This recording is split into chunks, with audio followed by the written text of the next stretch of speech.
हमारे चैनल पर। मैं हूं आपका दोस्त गोल्डी और आज हम लेकर आए हैं एक ऐसी मर्डर मिस्ट्री जहां हर सच के पीछे छुपा है एक और खतरनाक झूठ। एक ऐसा केस जिसने पूरे शहर को हिला दिया। तो तैयार हो जाइए सस्पेंस, थ्रिल और रहस्य से भरी इस कहानी के लिए। शुरू करते हैं सबसे बड़ी मर्डर मिस्ट्री पार्ट 3। हुआ। बात बिल्कुल दुरुस्त थी। थानेदार और दोनों पुलिसिये मन ही मन कह उठे, क्या आदमी है ये, जिस बात पर किसी का ध्यान नहीं गया। यह उसे पकड़े बैठा था। बात तो ठीक है गुरु, विकास अति उत्साहित अंदाज में कह उठा। इसका मतलब तो ये हुआ कि ये 100% मर्डर है। नहीं दिलजले, इसका मतलब 100% वो नहीं हुआ जो तुम समझ रहे हो, बल्कि हम यह कहेंगे कि तुम में कमी ही ये है कि किसी भी छोटे से पॉइंट के अपनी समझदारी में घुसते ही अंतिम नतीजे पर पहुंच जाते हो, जबकि ऐसा नहीं होना चाहिए। एक सुलझे हुए इन्वेस्टिगेटर को अंतिम नतीजे पर पहुंचने से पहले मामले को हर एंगल से जांच और परख लेना चाहिए। साफ नजर आ रहा है गुरु, बिजलानी ने खुद को गोली नहीं मारी बल्कि किसी और ने मारकर इसे आत्महत्या साबित करने की कोशिश की है। या तो हत्यारे को बिजलानी के राइट हैंडर होने का पता नहीं था, या वह इस महत्वपूर्ण तथ्य को भूल गया। ऐसा हो भी सकता है और नहीं भी। आप कहना क्या चाहते हैं? मामला 50-50 का है, विजय बोला। ये मर्डर भी हो सकता है और सुसाइड भी। वो कैसे? कुछ लोग कुछ काम राइट हैंड से करते हैं, कुछ लेफ्ट हैंड से। जैसे सचिन तेंदुलकर, वह बैटिंग राइट हैंड से करता है, साइन लेफ्ट हैंड से। और कुछ लोग ऐसे भी होते हैं जो सारे काम दोनों हाथों से कर सकते हैं, एक साथ 2 हाथों से लिख सकते हैं। ये बात तो ठीक है, विकास पस्तसा हो गया था। फिर नतीजे पर कैसे पहुंचा जाए? शायद राजन से बात करने के बाद कोई जूस निकले। वो कहाँ है? रघुनाथ ने पूछा। विजय बगैर कुछ कहे दरवाजे की तरफ बढ़ गया। अगर विजय की भाषा में कहा जाए तो वे सभी लंगेडुओं की तरह उसके पीछे लपके थे। या ये क्या हो गया? विजय कमरे में दाखिल होते हुए राजन सरकार ने कहा था, मैं तो सोच भी नहीं सकता था कि बिजलानी सुसाइड कर लेगा। आपसे किसने कहा कि उसने सुसाइड की है? इसमें किसी के कहने वाली क्या बात है? गोली की आवाज सुनकर हम सब साथ ही वहां पहुंचे थे।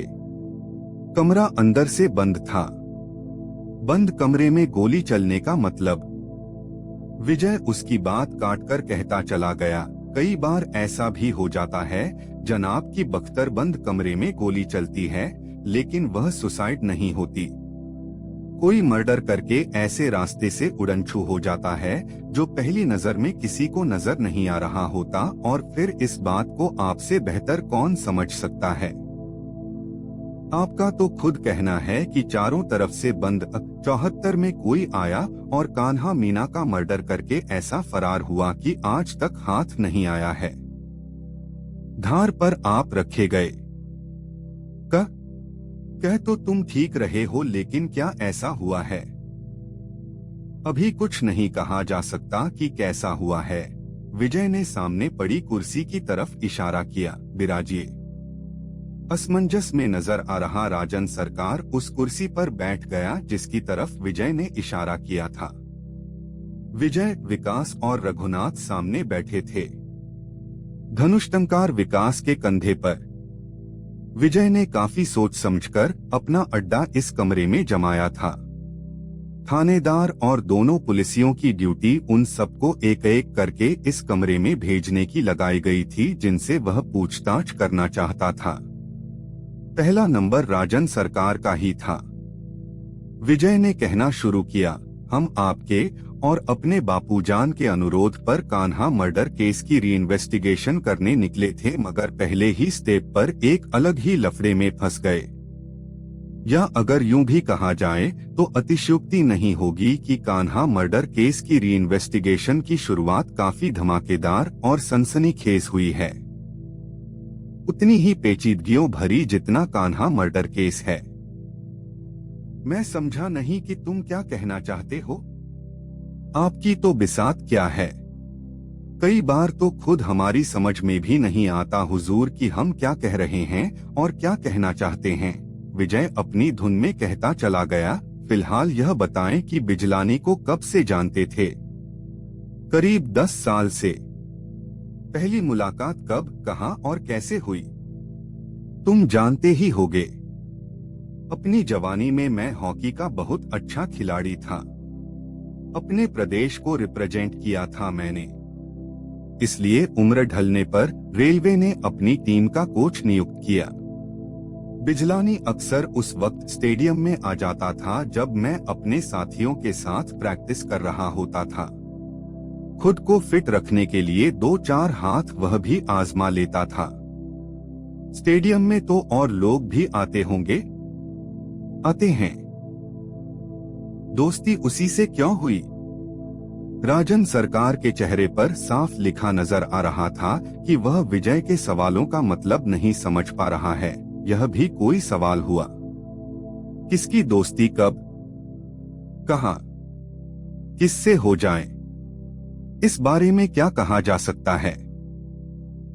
दोस्त को अपना वकील कब नियुक्त किया आपने। जाहिर है तब जब मुझ पर और इंदु पर कान्हा और मीना के मर्डर का लांछन लगा। उन हालात में मेरे लिए उससे अच्छा वकील और कौन हो सकता था जिसे मैं 9 साल से जानता था। मीना की बॉडी कान्हा के मर्डर के 2 दिन बाद मिली थी। कम से कम तब तक आप पर उनके मर्डर का कथित लांछन नहीं लगा था। यह माना जा रहा था कि मीना कान्हा का मर्डर करने के बाद फरार हो गई है और मीडिया के मुताबिक यह खबर आप ही ने उड़ाई थी। विजय कहता चला गया। कान्हा की हत्या की खबर मिलने पर जैसे ही पुलिस 74 पर पहुंची, आपने यह खबर उड़ा दी कि मीना कान्हा का मर्डर करके फरार हो गई है। मीना के गायब होने के कारण पुलिस को भी यही लगा, क्योंकि कम से कम उस वक्त कोई यह बात स्वप्न में भी नहीं सोच सकता था कि अपने बेटे की हत्या आपने की होगी और उसे मीना के मत्थे मंडने के मकसद से उसे भी मारकर कूड़े पर डाल आए होंगे। इसलिए वही हुआ जिस मकसद से आपने यह बात उड़ाई थी, यानी पुलिस अब 74 की सघन छानबीन करने की जगह मीना की तलाश में जुट गई। कहा तो यह भी गया कि मीना को तलाश करने के लिए आपने पुलिस पर प्रेशर बनाया। उसके लिए हमारे बापूजान के नाम का भी इस्तेमाल किया। मैंने वैसा उस मकसद से बिल्कुल नहीं किया था जैसा आज समझा जा रहा है, बल्कि इसलिए किया था क्योंकि मुझे खुद भी ऐसा लगा था कि मीना कान्हा का मर्डर करके फरार हो गई है। ऐसा क्यों लगा था आपको? क्योंकि कान्हा मरा पड़ा था और हमारे अलावा फ्लैट में सिर्फ मीना रहती थी जो गायब थी। साथ ही कान्हा के गले में हमेशा पड़ी रहने वाली सोने की चेन और डायमंड की वह अंगूठी भी गायब थी, जिस अकेली की कीमत 5 लाख थी। स्वाभाविक रूप से उस वक्त मुझे ऐसा लगा था कि मीना ने उन्हीं दोनों चीजों के लालच में कान्हा का मर्डर किया और उन्हें लेकर फरार हो गई। वे दोनों चीजें आज तक भी बरामद नहीं हुई हैं। मीना की लाश बरामद हो जाने के बावजूद मैं इस बारे में क्या कह सकता हूँ? आपने थाने में जाकर रिपोर्ट लिखवाई। यह कि आपकी नौकरानी मीना आपके बेटे कान्हा की हत्या करने के बाद उसकी सोने की चेन और डायमंड की अंगूठी लेकर फरार हो गई है। आपने यह भी लिखवाया कि मीना बिहार की रहने वाली थी। हाँ, मैंने यह रिपोर्ट लिखवाई थी। उस वक्त आपको पता नहीं था कि मीना अब इस दुनिया में नहीं है। उसका भी मर्डर किया जा चुका है। मुझे ही क्या, किसी को भी पता नहीं था। फिर आपने यह क्यों लिखवाया कि मीना बिहार की रहने वाली थी? यह थी शब्द क्यों लिखवाया आपने? इससे तो ऐसा ध्वनित होता है जैसे उस वक्त आपको मालूम था कि मीना अब नहीं है। पुलिस इस शब्द को लेकर मेरे पीछे पड़ गई, जबकि मेरे थी लिखवाने के पीछे केवल इतनी मंशा थी कि वह बिहार की रहने वाली थी, लेकिन पिछले काफी लंबे समय से राजनगर में ही रहती थी। हमारे यहाँ से पहले इसी शहर में किसी और के यहाँ नौकरी करती थी। अगर कोई इतने दिन से आपके शहर में रहता है और किसी विशेष समय पर गायब हो जाता है तो स्वाभाविक रूप से सबके मुंह से यही निकलता है कि वह फलां जगह का रहने वाला था। या इस बात को यूं भी कहा जा सकता है कि अगर उस समय मीना सामने होती तो मेरे मुंह से यही निकलता कि वह बिहार की रहने वाली है, लेकिन क्योंकि उस वक्त वह मेरे सामने नहीं थी इसलिए मुंह से यही निकला वह बिहार की रहने वाली थी।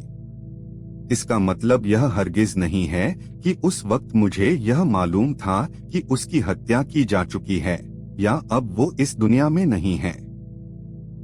हमें अब भी नहीं लग रहा कि आप सच बोल रहे हैं। मुझे दुख है कि तुम फिर वही सब कहने लगे जो मीडिया ने फैला रखा है। कहते हुए राजन के चेहरे पर वेदना ही वेदना नजर आ रही थी।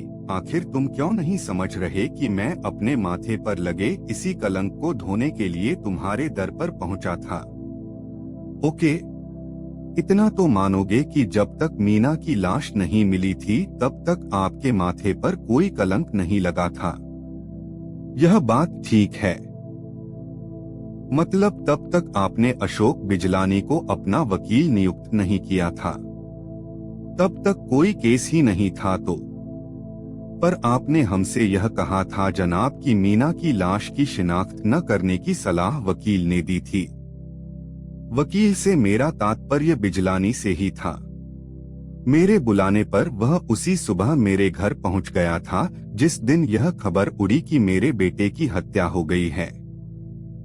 वह तभी से मेरे संपर्क में था और जब पुलिस ने यह कहा कि कूड़े के ढेर पर एक औरत की लाश मिली है और आपको उसकी शिनाख्त के लिए उनके साथ चलना है, तो बिजलानी ने यह कहा कि वह लाश मीना की हो या न हो, लेकिन तुम्हें उसकी शिनाख्त मीना के रूप में नहीं करनी है।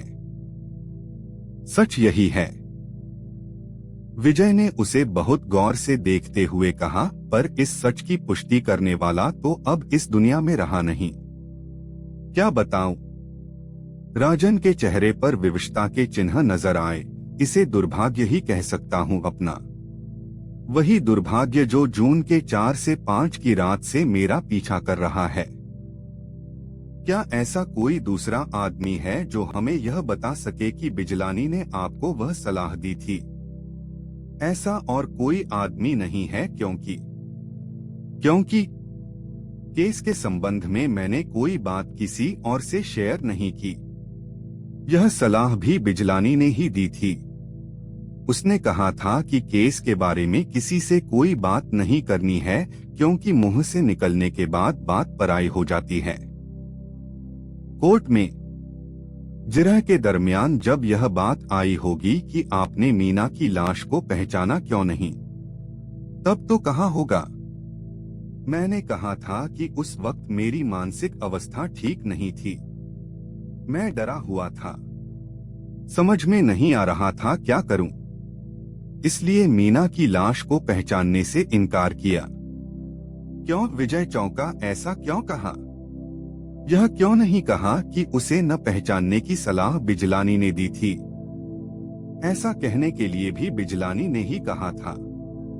उसने यह भी कहा था कि यदि तुमने वह कहा जो सच है तो एक तरह से कोर्ट के सामने हम यह कबूल कर लेंगे कि हमने जानबूझकर मीना की शिनाख्त के वक्त झूठ बोला और यह बात हमारे खिलाफ चली जाएगी। जबकि अगर यह कहा कि उस वक्त मेरी मानसिक अवस्था ठीक नहीं थी तो बचाव के रास्ते खुले रहेंगे।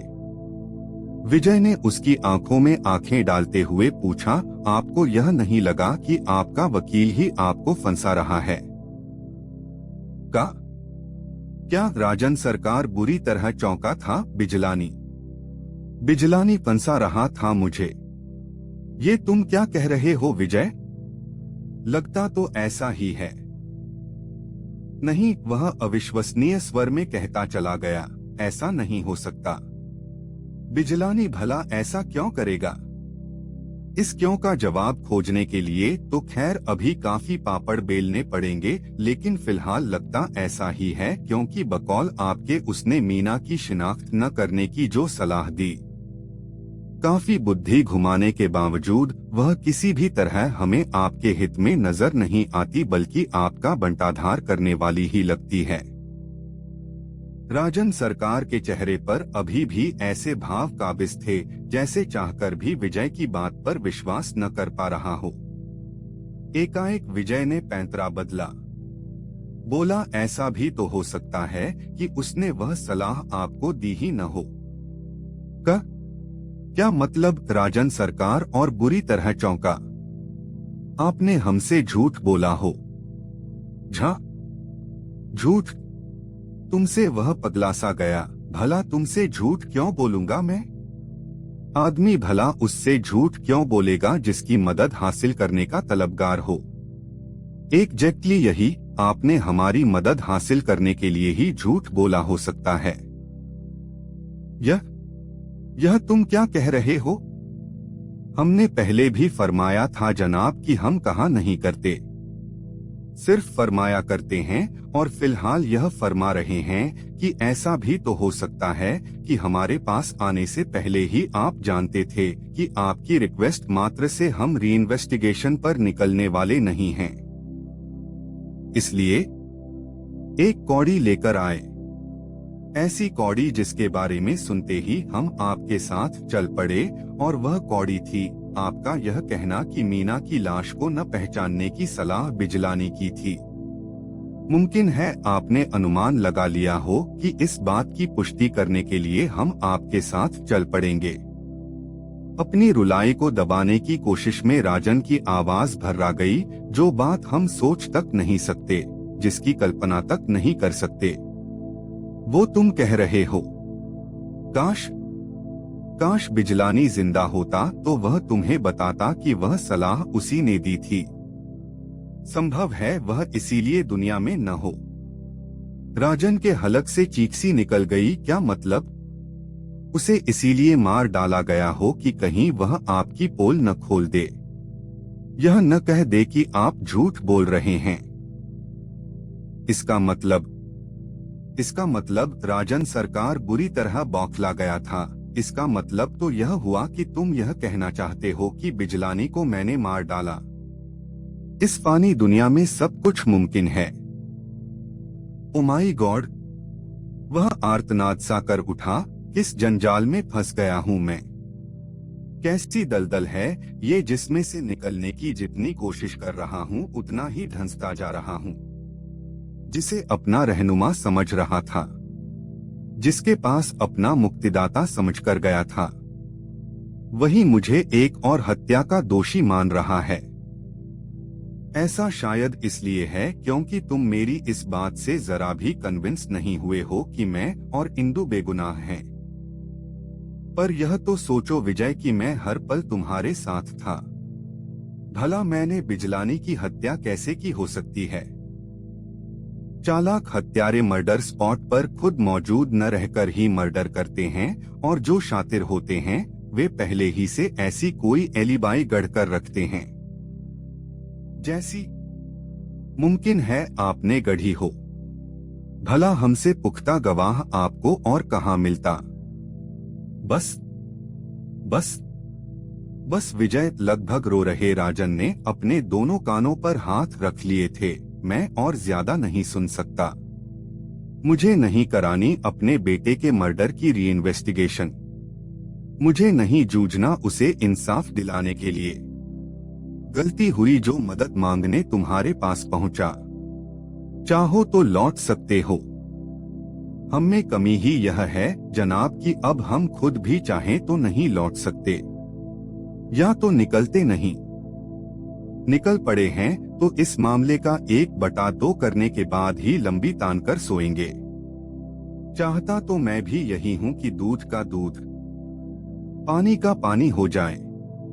यही फरियाद लेकर तुम्हारे पास गया था, मगर लाख मिन्नतों के बावजूद सारे जमाने की तरह तुम भी मुझे ही कान्हा और मीना का हत्यारा मान रहे हो, और अब तो एक और हत्या मेरे गले मंड दी। बिजलानी की हत्या भी मुझे ही बता रहे हो। ऐसी बात कह रहे हो जिसके बारे में मैं सोच तक नहीं सकता। आप गच्चा खा गए सरकार साहब। कैसा गच्चा? अगर आप हमारे एक एक शब्द पर गौर फरमाएंगे तो पाएंगे कि हमने पूरे तौर पर आपको बिजलानी का हत्यारा नहीं कहा, बल्कि सिर्फ संभावना व्यक्त की है। यह कहा है कि ऐसा क्यों नहीं हो सकता। वैसे भी हम में यह खराबी है कि जब तक हमारे हाथ पुख्ता सबूत नहीं लग जाते तब तक सब पर शक करते हैं, लेकिन जयबुरा किसी का नहीं पकड़ते। आपका भी नहीं पकड़ा। इस बार राजन सरकार कुछ बोला नहीं। चेहरे पर हैरत के भाव लिए विजय की तरफ बस देखता रहा, जैसे सोच रहा हो कि कैसा प्राणी है यह, सब कुछ कहकर भी कुछ नहीं कहता। जबकि विजय ने अब बिल्कुल उल्टा राग छेड़ दिया था। ऐसा भी तो हो सकता है कि यह सब किसी ने आपको फंसाने के और गहरा फंसाने के लिए किया हो। यह शब्द स्वतः राजन के मुंह से फिसला, मतलब किसी को पता हो कि आप हमारे पास फरियाद लेकर पहुंचे हैं। हमें यह हकीकत बताई है कि बिजलानी ने आपसे मीना की लाश की शिनाख्त न करने के लिए कहा था। उसने बिजलानी का 1/2 यह सोचकर कर दिया हो कि हम आप पर शक करें। वही सब सोचें जो कुछ देर पहले कह रहे थे। राजन सरकार की इच्छा अपने बाल नोच डालने की हुई। साफ साफ लग रहा था कि उसकी समझ में यह नहीं आ रहा है कि विजय किस किस्म का जीव है। अपनी खिसियाहट और झल्लाहट को छुपाए रखने की कोशिश करता वह बोला, तुम जो सोचते हो वो सोचते रहो विजय, लेकिन प्लीज मुझसे कुछ भी डिस्कस न करो, क्योंकि मेरा सिर फटने लगा है। तुम्हारी एक भी बात मेरी समझ में नहीं आ रही है। कभी कुछ कहते हो, कभी कुछ। गलती आपकी नहीं है जनाब। जब हमारी बात हमारी ही समझ में नहीं आ रही तो आपकी तो बिसात क्या है। राजन सरकार उसे ऐसी नजरों से देखता रहा जैसे संसार के सबसे विचित्र प्राणी को देख रहा हो। फिर भी बात को आगे बढ़ाते हैं। विजय ही बोला, क्या आप ऐसे आदमी को जानते हैं? कैसे आदमी को? जो आपकी कब्र खोद रहा हो। मतलब अगर आप बेगुनाह हैं तो कोई न कोई तो है जो आपकी कब्र खोद रहा है, बल्कि खोद चुका है। अब आपको केवल उसमें दफनाना बाकी है, क्योंकि आपके बेगुनाह होने की सूरत में आपके खिलाफ इतने सबूत किसी असामाजिक तत्व की कोशिशों के बगैर पैदा नहीं हो सकते। कोई तो है जिसने आपको ऐसे जाल में उलझाया है जिसके कारण हम जैसे सुरमा भी आपको अपने बेटे और नौकरानी का हत्यारा मानने लगे हैं। यह तो मैं भी मानता हूँ। मानते हो तो फिर जानते क्यों नहीं? हमारा मतलब हमें बताओ कि वह कौन हो सकता है। मैंने काफी सोचा, तभी से सोच रहा हूँ जब से इस जंजाल में फंसा, पर लाख सोचने के बावजूद मेरी नजर किसी पर नहीं ठहरी। कुछ समझ में नहीं आया। मैंने तो आज तक किसी को डोट सुई चुभोने जितना दर्द भी नहीं दिया। फिर कोई मुझे क्यों इतने खतरनाक और गहरे चक्रव्यूह में फंसाएगा? अक्सर ऐसा होता है हुजूर की अपनी नजर में हमने किसी का बाल भी बांका नहीं किया होता, लेकिन कोई होता है जिसके पॉइंट ऑफ व्यू से हमने उसके साथ बहुत बुरा किया होता है। मैं ऐसे किसी आदमी को नहीं जानता। नहीं जानते तो गोली मारिए इस बात को और यह बताइए कि बिजलानी लेफ्ट हैंडर था या राइट हैंडर? वह दोनों हाथों से काम कर सकता था। कैसे कह सकते हो? वह 10 साल से मेरा दोस्त था। मैं यह बात जानता हूँ। हॉकी खेलते वक्त भी वह दोनों हाथों का इस्तेमाल किया करता था। एकाएक विजय ने अपने सवालों की दिशा बदली। उसका क्या नाम है जो कंप्यूटर के पीछे बैठी थी, जिसने जीन्स और लाल रंग का टॉप पहन रखा था? क्या तुम अंकिता के बारे में पूछ रहे हो? अगर उसका नाम अंकिता है तो हाँ। क्या जानना चाहते हो उसके बारे में? अचानक विजय बहुत ही रहस्यमय अंदाज में राजन सरकार के फेस पर झुका और अपना मुंह उसके दाएं कान के नजदीक ले जाकर इतने धीमे स्वर में बोला कि आवाज विकास रघुनाथ अथवा धनुष्टंकार के कानों तक न पहुंच सके। अंकिता और बिजलानी के गुटरगू गुटरगू चल रही थी न का क्या? राजन सरकार एक बार फिर उछल पड़ा। मुंह से हैरत में डूबी चीख निकली, गुटरगू से क्या मतलब? समझिए सर, विजय आंख मारकर राजदाराना लहजे में कहता चला गया। ऐसी बातों को इशारों में समझने की आदत डालिए। गुटरगू कबूतर और कबूतरी के चोंच से चोंच मिलाकर मोहब्बत करने को कहते हैं। यह तुम क्या कह रहे हो? जो आपने सुना। तुम्हारा दिमाग खराब हो गया है क्या विजय? राजन सरकार के चेहरे पर आश्चर्य का सागर ठहाके लगा रहा था। अंकिता बिजलानी की बेटी जैसी है। बेटी जैसी है? बेटी तो नहीं है न। राजन सरकार चीख पड़ा, बेटी ही है। वो कैसे? अंकिता रिप्पी की स्कूल फ्रेंड है। रिप्पी कौन हुई? बिजलानी की बेटी। नाम बताने के लिए शुक्रिया। प्लीज विजय, प्लीज इतनी गंदगियों तक मत सोचो। अंकिता इस घर में आज से नहीं आ रही, बचपन से आ रही है। तब से जब रिप्पी और अंकिता 4th-5th में पढ़ती थीं। अपने पिता की मृत्यु के बाद जब अंकिता नौकरी तलाश कर रही थी और नहीं मिल रही थी तो रिप्पी ने ही उसे अपने पापा के ऑफिस में लगवाया। तुम इतनी घटिया बात सोच भी कैसे सकते हो? लोग ऐसी घटिया बातें सोच सकें, इसके लिए भी समाज के लोग ही जिम्मेदार होते हैं। मतलब तरुण तेजपाल का नाम सुना है? तरुण तेजपाल। राजन सरकार के मुंह से निकलने वाले लफ्ज यूं लड़खड़ाए जैसे उसकी जीभ जल गई हो। हाँ, सुना है। विजय सपाट स्वर में कहता चला गया। बड़ी इज्जत थी जिसकी, पत्रकारिता की दुनिया में जिसका नाम बड़े सम्मान से लिया जाता था। अपने स्टिंग ऑपरेशंस से जिसने कई घोटालों का पर्दाफाश किया था। उस जैसे शख्स पर भी अपनी बेटी की दोस्त से छेड़खानी करने का आरोप लगा। राजन सकपका गया था। सब तो तेजपाल नहीं हो सकते। उस घटना ने बताया कुछ तो हो ही सकते हैं। बिजलानी ऐसा नहीं था। वक्त बताएगा कि कौन कैसा है या था। विजय सीधा होता बोला, यहाँ आपकी क्लास खत्म होती है और शुरू होती है मिसेस बिजलानी की क्लास। उन्हें भेज दीजिए। राजन के बाहर जाने का अंदाज बता रहा था कि जितनी देर बैठा रहा था उतनी देर उसे अपना दिमाग विजय की गिरफ्त में जकड़ा सा महसूस हो रहा था, जैसे निजात मिली थी उसे। बात समझ में नहीं आई विजय। राजन के बाहर जाते ही रघुनाथ बोला, तुम इस केस के बारे में किस ढंग से सोच रहे हो? मोहब्बत भरी ये बातें अगर तुम जैसे कूर्म्स की समझ में आने लगे रघु डार्लिंग, तो हमें विजय दी ग्रेट ही कौन कहे। तुमने राजन सरकार से बिजलानी और अंकिता के संबंधों वाली बात किस आधार पर पूछी?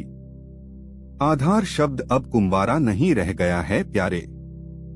इसकी शादी कार्ड से हो गई है। विजय अपनी ही रौ में बोला, पूरा शब्द आधार कार्ड बन गया है। यानी वो जो यह बताएगा कि आप हैं।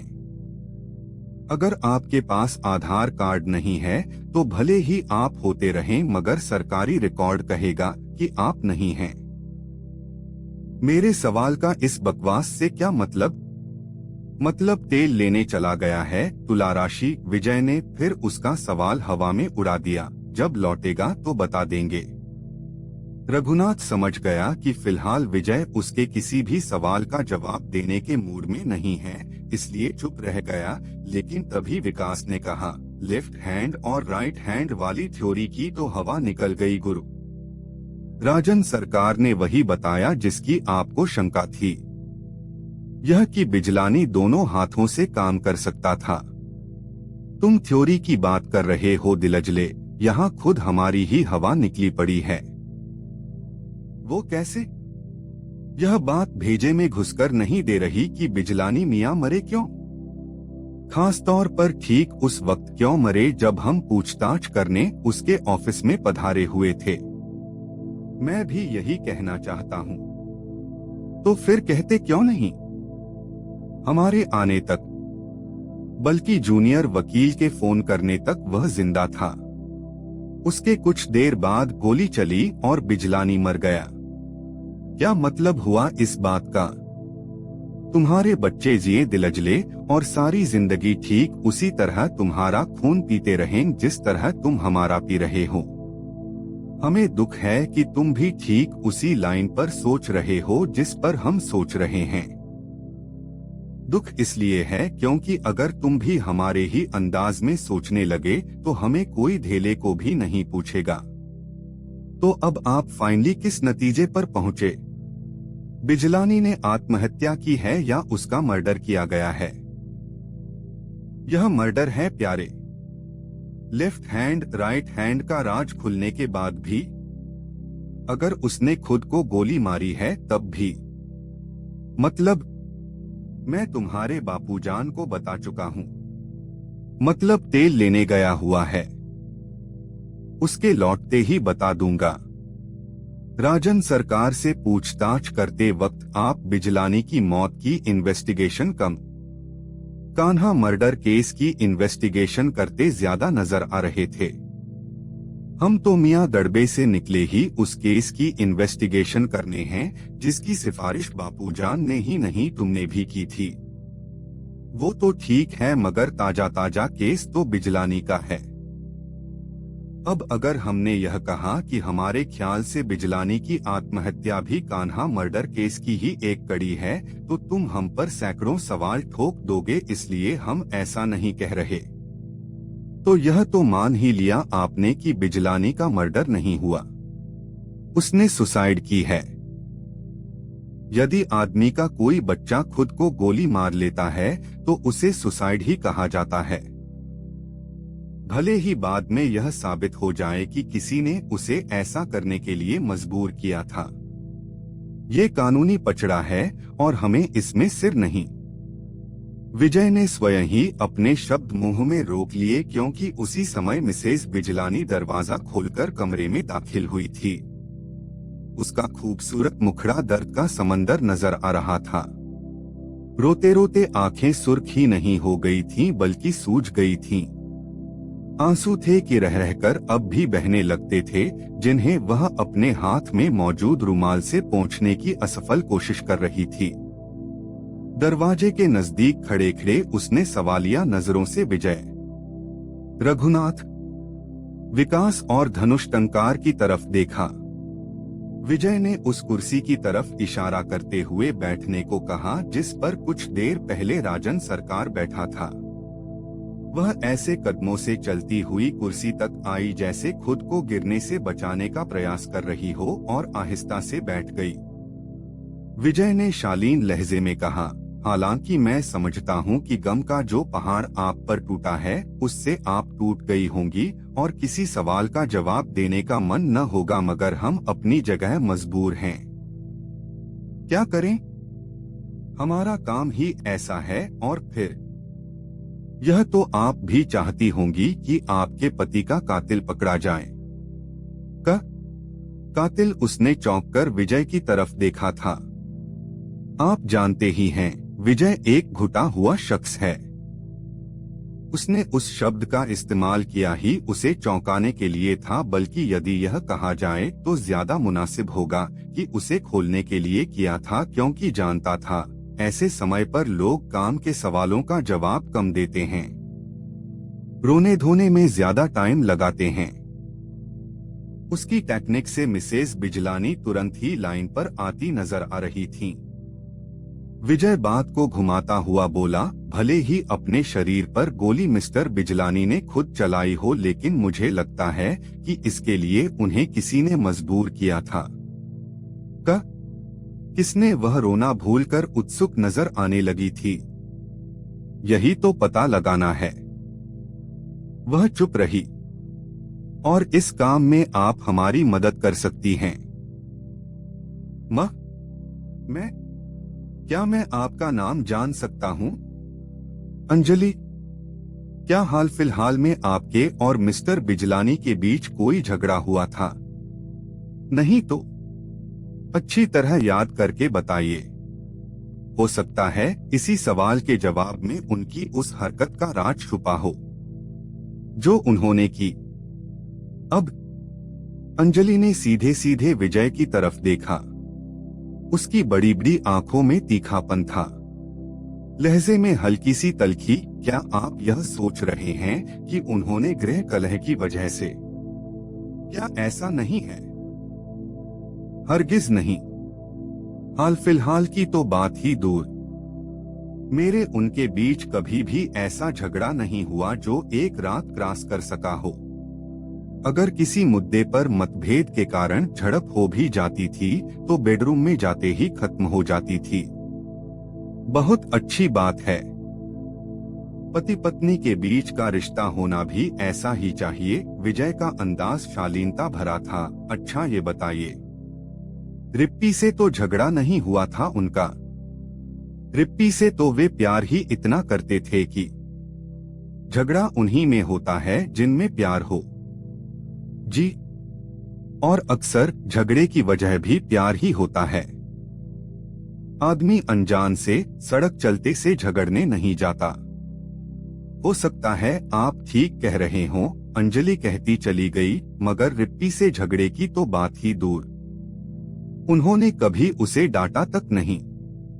प्लीज उनके इस कदम को गृह कलह से जोड़कर न देखिए। हमारे घर में ऐसा कुछ नहीं था। फिर किससे जोड़कर देखूं? अंजलि उसके सवाल का जवाब न दे सकी, बस देखती रही उसकी तरफ। अंदाज ऐसा था जैसे कहने के लिए कुछ सूझ न रहा हो। विजय ने ही कहा, कोई भी व्यक्ति इतना बड़ा कदम किसी छोटे मोटे कारण से नहीं उठाता। उसके जीवन में कोई बहुत ही बड़ी घटना घटी होती है। क्या आप किसी ऐसी घटना के बारे में बता सकती हैं जो उनके विषाद का कारण बनी हो? मैं हैरान हूं कि उन्होंने ऐसा क्यों किया। मतलब उन्होंने आपसे अपनी कोई टेंशन शेयर नहीं की? नहीं। आपने उन्हें किसी टेंशन में महसूस किया? बिल्कुल नहीं। करती तो पूछती। बंद कमरे में वे क्या कर रहे थे? मेरी जानकारी के मुताबिक कमरा बंद नहीं था। तब भी नहीं जब मैं चाय देने गई। यह उनका रूटीन था। 1:30 बजे चाय पीने आते थे। चाय के साथ न्यूज देखने का शौक था उन्हें। मेरी जानकारी में वही सब हो रहा था। मैं नीचे थी। गोली की आवाज सुनकर दौड़ती हुई ऊपर पहुंची। क्यों? विजय ने टोका। गोली की आवाज सुनते ही आप सीधी ऊपर की तरफ ही क्यों दौड़ी? आवाज वहीं से आई थी। यह बात आप आवाज सुनते ही समझ गई? हाँ, कहते वक्त अंजलि की पलकें सिकुड़ गईं। मुझे ऐसा क्यों लग रहा है कि आप मुझ पर शक कर रहे हैं? नहीं नहीं, ऐसी कोई बात नहीं है। विजय ने जल्दी से बात संभाली। ऊपर जाकर आपने क्या देखा? वही जो आपने भी देखा। कमरा अंदर से बंद था। और अंकिता के बारे में आपका क्या ख्याल है? अंकिता? वह बुरी तरह चौंकती हुई नजर आई। उसके बारे में क्यों पूछ रहे हैं आप? सवाल करना छोड़िए, जवाब दीजिए। विजय का लहजा अब भी सपाट था। अंकिता कैसी लड़की है? अच्छी है। कैसे कह सकती हैं? मैं उसे बचपन से जानती हूँ। तब से इस घर में आ रही है जब वह और रिप्पी फ्रॉक पहनती थीं। ओके, महत्वपूर्ण जानकारी देने के लिए शुक्रिया। आप जा सकती हैं और कृपया बिजलानी साहब के जूनियर को भेज दें। उत्सव को या दीपाली को? उत्सव मतलब लड़का, दीपाली मतलब लड़की, दोनों ही उनके जूनियर हैं। किसे भेजना है? पहले उत्सव ही मना लेते हैं। अंजलि दरवाजे की तरफ बढ़ गई, फिर ठिठकी, पलटी और विजय की तरफ देखती हुई बोली, मेरे ख्याल से तो मैंने आपको ऐसी कोई जानकारी नहीं दी जो आपकी मदद कर सके, क्योंकि ऐसी कोई जानकारी मेरे पास थी ही नहीं। फिर आपने यह क्यों कहा कि महत्वपूर्ण जानकारी देने के लिए शुक्रिया? होता है मोहतरमा, हमारे साथ ऐसा अक्सर होता है कि लोग हमें महत्वपूर्ण जानकारियां दे जाते हैं और उन्हें खुद पता नहीं लगता कि उन्होंने कितनी अनमोल जानकारी दे दी है।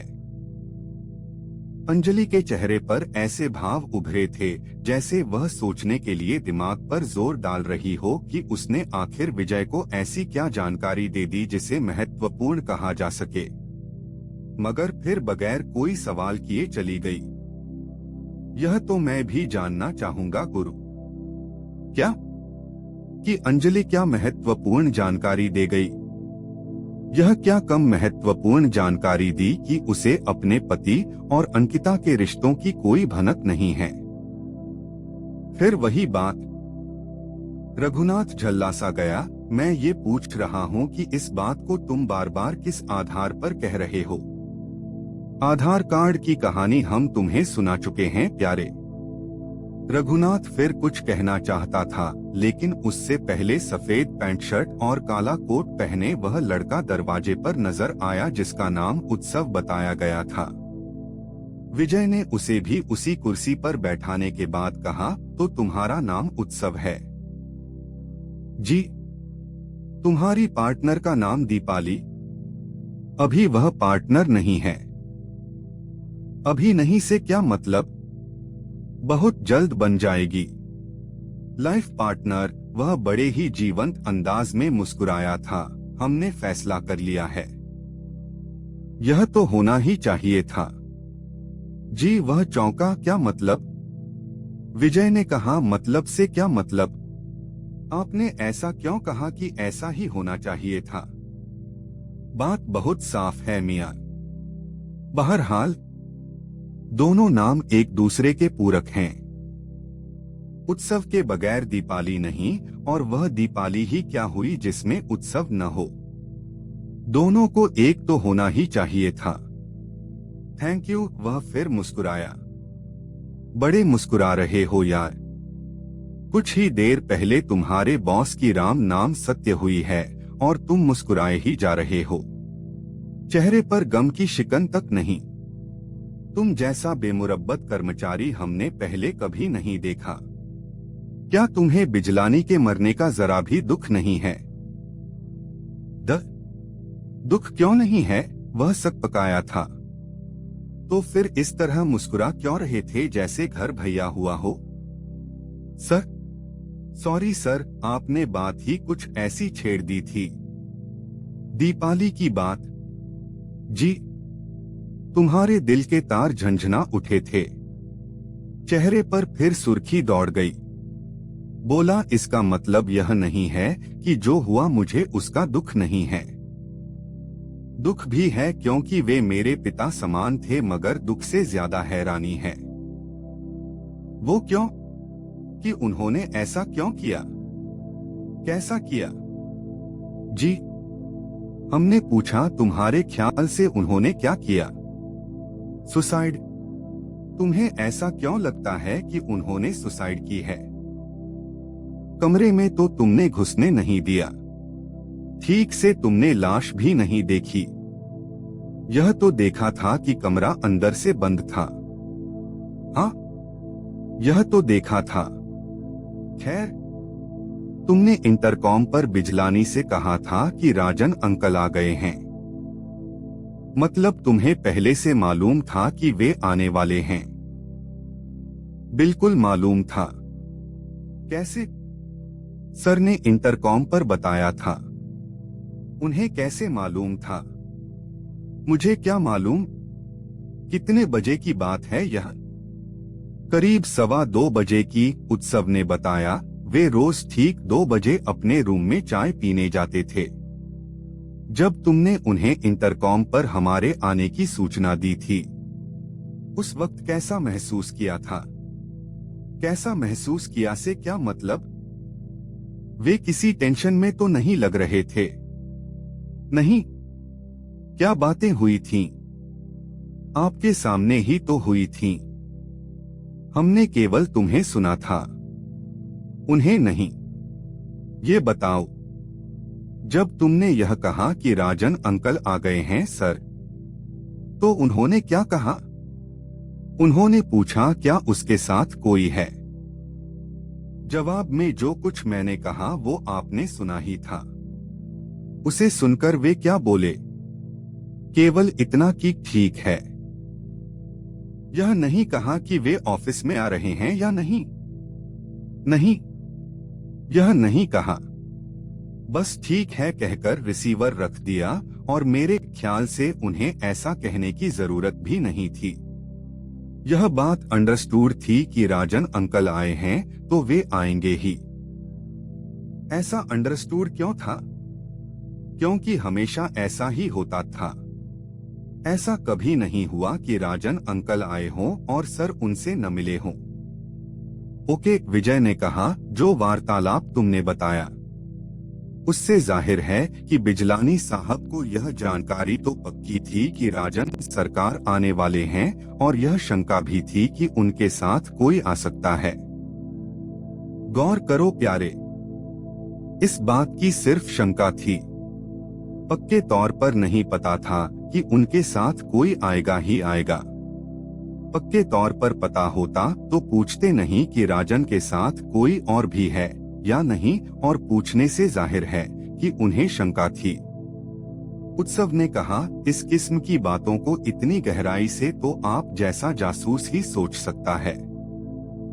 हम जैसे साधारण लोगों के दिमागों में ऐसी बातें कहाँ आती हैं? तुम्हें किसने बताया कि हम जासूस हैं?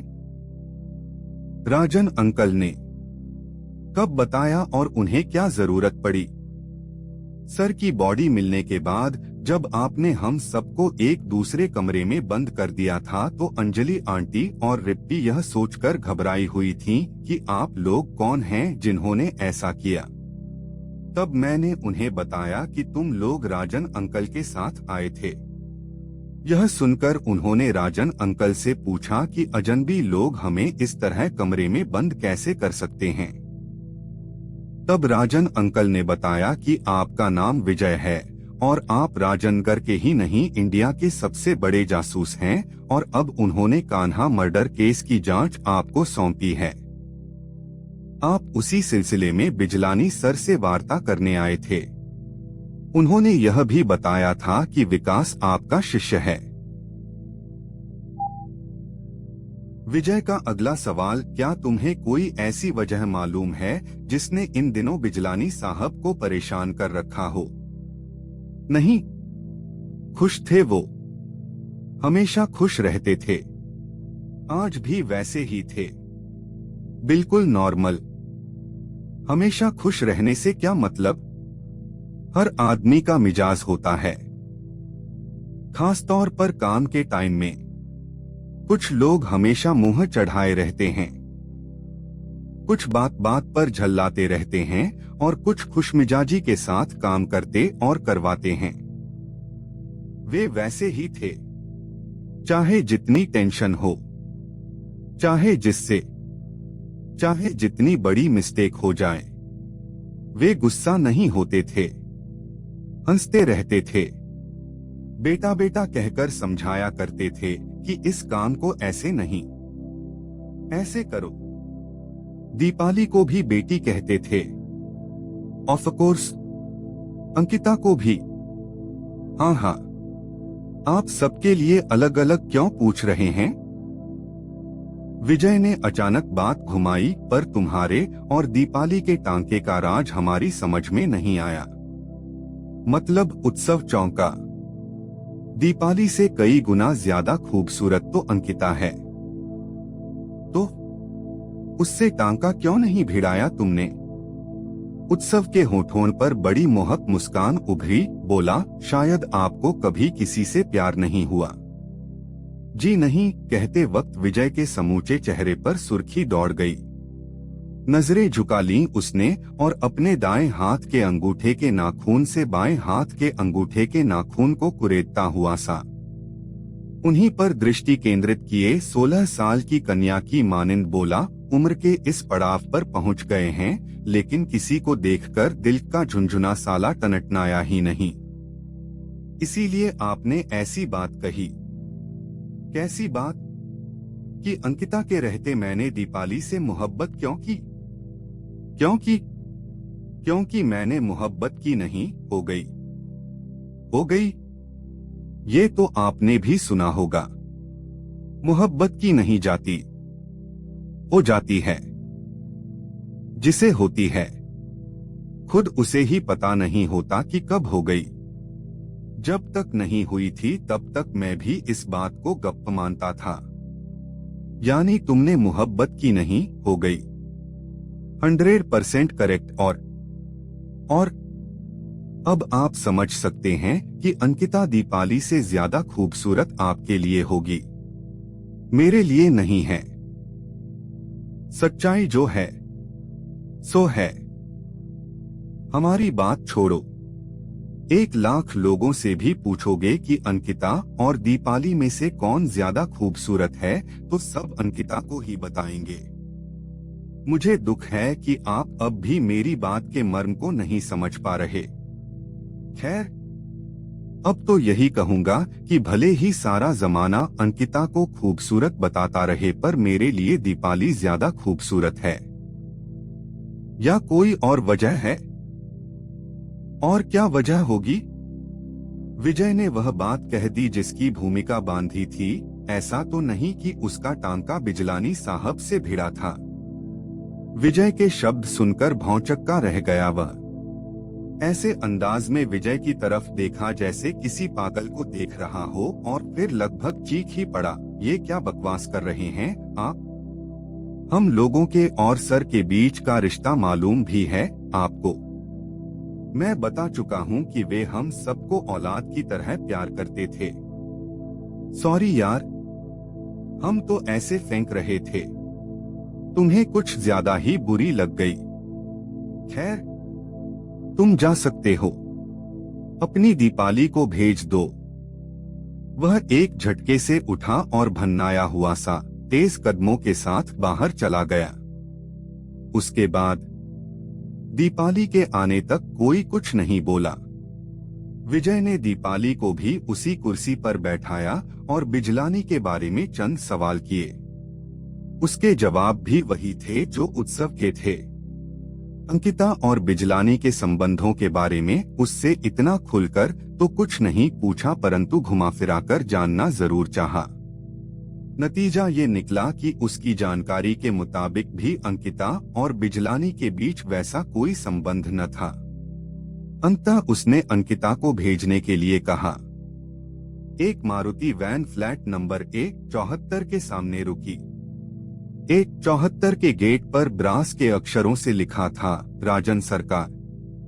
ड्राइविंग सीट पर बैठे लड़के ने पूछा, यही है न? हाँ, कंडक्टर सीट पर बैठे लड़के की आवाज में जोश था। ड्राइविंग कर रहे लड़के ने वैन आगे बढ़ा दी। ऐसा होते देख कंडक्टर सीट पर बैठे लड़के ने कहा, क्या कर रहा है चीकू? मैंने बताया न, राजन सरकार का फ्लैट यही है। काम करने से पहले आसपास का मुआयना करना मेरा शगल है, भागने में आसानी रहती है। कंडक्टर सीट पर बैठा लड़का चुप रह गया। पर वे 2 नहीं, 4 थे। 2 पिछली सीटों पर चौकस अंदाज में बैठे नजर आ रहे थे। चारों की आयु 20-25 के बीच। जिस्मों पर सस्ते से कपड़े, घिसी पिटी जीन्स और गंदी टी शर्टें, पैरों में सस्ते पीटी शू। यदि यह लिखा जाए कि उनमें से किसी की भी आर्थिक स्थिति मारुति वैन का मालिक होने की नहीं लगती थी तो गलत न होगा, लेकिन लंबे कद का चीकू नामक जो लड़का वैन ड्राइव कर रहा था, उसका अंदाज बता रहा था कि कम से कम इस कार्य में वह दक्ष है। कंडक्टर सीट पर बैठे कसरती जिस्म वाले लड़के के दाएं हाथ की उंगलियों में एक सुलगी हुई बीड़ी थी, जिसमें वह बार बार सुट्टे लगा रहा था। पीछे बैठे दोनों लड़कों में से एक अपनी दाढ़ के बीच खैनी दबाए हुए था, दूसरा गुटखा चबा रहा था। उनमें से एक पतला था, दूसरा मोटा। सभी के चेहरों पर तनाव नजर आ रहा था, किसी पर कम, किसी पर ज्यादा। सबसे कम तनाव ड्राइविंग कर रहे चीकू के चेहरे पर था। उसी ने कहा, सब चुप क्यों हो गए सालों? फूंक सर की हुई है क्या? हाँ यार, पीछे बैठे मोटे ने इसलिए मुंह ऊपर उठाते हुए कहा ताकि गुटखे का पीक गिरे नहीं। डर तो लग रहा है थोड़ा थोड़ा। दिल तो मेरा भी ढोलक की तरह बज रहा है, उसकी बगल में बैठे खैनी चबा रहे पतले लड़के ने कहा था। डरोगे तो कैसे काम चलेगा? बीड़ी के सुट्टे लगा रहे लड़के ने कहा, तुम ये काम अपने दोस्त के लिए कर रहे हो। वो तो ठीक है, चंदू पर भूल मत जाइयो, लगातार ड्राइविंग कर रहे चीकू ने कहा था। कमाई के बगैर तो मैं नहीं छोड़ूंगा। वो तो तेरी पहली शर्त है और मैंने कबूल की है। तो डरो मत यारों, चीकू पुनः बोला। तुम भले ही पहली बार ऐसे काम पर निकले हो, मगर मैं पहले भी कई बार कर चुका हूँ। पब्लिक साली डरपोक है, इसलिए ऐसे काम बड़ी आसानी से हो जाते हैं। दूसरों के लिए कोई अपनी जान जोखिम में नहीं डालता। मोटे ने पूछा, हमें भी हिस्सा मिलेगा न? बराबर का। मुझे हिस्सा विस्सा नहीं चाहिए, पतला बोला। मैं तो यह काम अपने यार के लिए कर रहा हूँ। क्यों चंदू? मुझे मालूम है बॉबी, तू मेरा पक्का यार है। चंदू ने बीड़ी को वैन से बाहर फेंकते हुए कहा, सबसे पहले तुझी से तो जिक्र किया था मैंने। तूने ही बंटी और चीकू को जुटाया, इसीलिए तो। कम से कम तुझे नहीं डरना चाहिए, ड्राइविंग कर रहे चीकू बोला। बहरहाल आज हम तेरे लिए वो काम करने जा रहे हैं जिसे तू लंबे समय से करना चाहता था, लेकिन हिम्मत और साधन न होने की वजह से नहीं कर पा रहा था। इस वक्त वैन एक बहुत बड़े पार्क के चारों तरफ बनी कम चौड़ी सड़क पर थी। सड़क के दाईं तरफ छोटे छोटे बंगलों जैसे नजर आने वाले करीब करीब एक ही नक्शे के डुप्लेक्स फ्लैट थे। 3 मोड़ पार करने के बाद चीकू वैन को पार्क के उस चौथे सिरे की ओर बढ़ाता ले गया, जिसका मोड़ पार करने के बाद उसे पुनः उस लेन में पहुंच जाना था जिसमें A74 था। धूप तेज थी, शायद इसीलिए पार्क और उसके चारों तरफ की सड़क की तो बात ही दूर। किसी फ्लैट के बाहर भी कोई व्यक्ति नजर नहीं आ रहा था। बॉबी बोला, यहाँ तो ऐसा सन्नाटा पसरा पड़ा है जैसे दिन के नहीं बल्कि रात के 3:30 बजे हों। इसे कहते हैं एक्सपीरियंस। चीकू गर्व से मुस्कुराया। दिन के इस समय ऐसी कॉलोनियों में अक्सर सन्नाटा ही रहता है, क्योंकि ज्यादातर मर्द काम पर गए होते हैं। घरों में केवल महिलाएं होती हैं और वे भी बाहर निकलने की जगह एसी चलाकर सास बहू के नाटक देखना ज्यादा पसंद करती हैं। ऐसे कामों के लिए यह समय सबसे मुफीद रहता है। तीनों चुप रहे। चीकू वैन की रफ्तार धीमी करता बोला, हम पहुंचने वाले हैं दोस्तों, और इस बार काम करके ही लौटेंगे। डरने की जरूरत नहीं, क्योंकि हमारे दिलों में पनपा डर न केवल हमारा काम बिगाड़ देगा बल्कि उल्टा हमें ही फंसा देगा। यकीन रखो, कुछ नहीं होगा। हमें बस यह कोशिश करनी है कि ज्यादा शोर शराबा न हो। इस बार भी कोई कुछ नहीं बोला। तीनों के चेहरों पर मौजूद तनाव में इजाफा हो गया था। चीकू ने वैन पुनः A74 के सामने रोक दी। उतरो, यहाँ ज्यादा देर खड़े रहना खतरनाक हो सकता है। जितनी जल्दी हो सके काम करके निकल जाना ही मुनासिब होता है। उसने इंजन ऑफ करते हुए कहा था, वैन के दरवाजे खुलने और बंद होने की आवाज नहीं होनी चाहिए, बल्कि बीच वाला गेट खुला छोड़ देना ताकि उस वक्त खोलने में टाइम वेस्ट न हो। वैसा ही किया गया। गुटखे वाले ने पीक थूका, खैनी वाले ने खैनी का चूरा। तेजी से लपक कर वे 74 के लोहे वाले गेट पर पहुंचे। उसे चीकू ने बगैर जरा भी आहट किए खोला और चारों तेजी के साथ फ्लैट के लकड़ी वाले दरवाजे की तरफ बढ़ गए जो छोटे से शेड के नीचे था। करीब पहुंचते ही चारों दरवाजे के दाएं बाएं दीवार से लाठी की तरह टेक लगाकर सीधे खड़े हो गए। दो दाएं, दो बाएं। चीकू ने फुसफुसाकर चंदू से कहा, तू क्यों छुप गया साले? तुझे तो दरवाजा खुलवाना है। सामने आकर बेल बजा। चंदू को अचानक जाने क्या याद आया कि उसके जबड़े भिंच गए। चेहरे पर सख्ती के भाव काबिज होते चले गए और आंखों में अजीब किस्म की हिंसा और दृढ़ता के भाव नजर आने लगे। वह पूरे कॉन्फिडेंस के साथ बंद दरवाजे के सामने आ डटा और कॉलबेल स्विच पर अंगूठा रख दिया। अंदर से बेल बजने की आवाज आई। उसने बेल स्विच से अंगूठा हटाया। अंदर खामोशी छा गई। सभी दरवाजा खुलने का इंतजार कर रहे थे। सभी के दिल असामान्य गति से धड़क रहे थे, लेकिन अंदर छाई खामोशी इतनी लंबी हो गई कि चीकू ने चंदू को पुनः बेल बजाने का इशारा किया। चंदू का हाथ बेल स्विच की तरफ बढ़ा ही था कि अंदर से एक महिला की आवाज आई, कौन? मैं हूँ इंदु आंटी, उसकी आवाज सधी हुई थी। देख कहते हुए उसने सीरिंज बॉबी से छीनी और ठीक इस तरह इंदु की मोटी भुजा में पेवस्त कर दी जैसे भैंस को इंजेक्शन लगाया जाता है। इंदु ने पुरजोर अंदाज में चीखने की कोशिश की, मगर चीकू का हाथ उसकी चीख को दबाए हुए था। गुंगू की आवाज के साथ वह छटपटाती रह गई और फिर धीरे धीरे छटपटाहट भी समाप्त होती चली गई। वह बेहोश हो गई थी। उस क्षण उन्होंने पहली बार महसूस किया, बाहर से किसी कुत्ते के भौंकने की आवाज आ रही थी। सबके चेहरे फक्क पड़ गए। बंटी के मुंह से आवाज निकली, ये तो हमें मरवा देगा। अक्सर यही होता है, चीकू बोला। इंसान हम जैसों की गंध नहीं ले पाते जबकि कुत्ते सूंघ लेते हैं, पर ज्यादा घबराने की बात नहीं है। पमेलियन की आवाज है। महिला की चीखें सुनकर कई बालकनियों के दरवाजे खुल गए। शोर बढ़ता चला गया। कई लोग फ्लैटों से बाहर निकल आए थे। चीकू ड्राइविंग सीट का दरवाजा खोलता चीखा, जल्दी से गाड़ी में डालो। डरो मत, वे शोर मचाने से ज्यादा कुछ नहीं करेंगे। चंदू, बंटी और बॉबी ने वैसा ही किया। इंदु को गाड़ी में ठूंसने के बाद वे भी अंदर घुस गए।